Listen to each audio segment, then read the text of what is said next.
ஓம் கணபதியே நமக. ஆன்மீக அன்பர்களே, நமது விநாயகர் 48 நாள் பக்தி வழிமுறையின் நாள் 4ற்கு உங்களை அன்புடன் வரவேற்கிறேன். இன்று இந்த நன்னாளில் நாம் அறிந்து கொள்ளப் போவது, ஏன் கடவுள்களிலேயே முதலில் வணங்க வேண்டிய தெய்வமாக இருப்பவர் விநாயகர் என்பதை பற்றியே. பக்தர்களே, நாம் வீடு கட்டும்போது வீட்டிற்கு அடித்தளம் என்பது மிகவும் முக்கியம். அதேபோல் நாம் வாழும் வாழ்க்கையில் எந்த ஒரு நல்ல காரியத்தையும் தொடங்கும்போது அதற்கான அடித்தளம் விநாயகரின் சக்தியின் அருளாலே.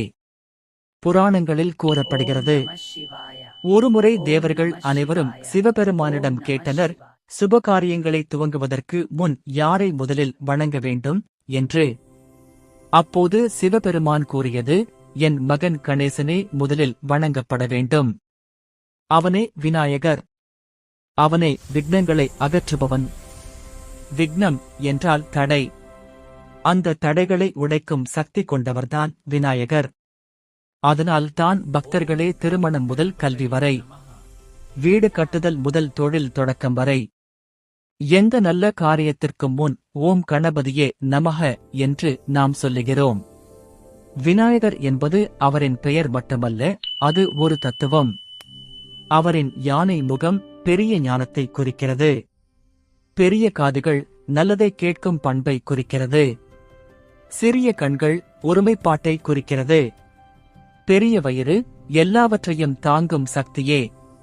அவரை முதலில் வணங்குவது வாழ்க்கையை சரியான பாதையில் தொடங்குவது என்பதே. பக்தர்களாகிய நாம் இன்று முதல் எந்த ஒரு செயலை தொடங்குவதற்கு முன்பு அவரை மனதில் நினைத்து ஒரு நிமிடம் கண்களை மூடி ஓம் கணபதியே நமக என்று சொல்லிப் பாருங்கள். பக்தர்களாகிய நமது மனதில் அமைதி வரும். நாம் செய்யும் செயல்களிலும் முயற்சியிலும் தெளிவு வரும். பாதையில் வரும் தடைகள் குறையும். ஆகவே பக்தர்களே, விநாயகரை முதலில் வணங்குவது ஒரு பழக்கம் அல்ல, அது வெற்றியின் இரகசியம். வாழ்க்கையில் வெற்றி பெற வேண்டும் என்றால் தினமும் விநாயகரை வணங்கி நலம் பெறுவோம். இந்த 4ஆம் நாளில் பக்தர்களாகிய நாம் கற்றுக்கொள்ள வேண்டியது இதுதான்.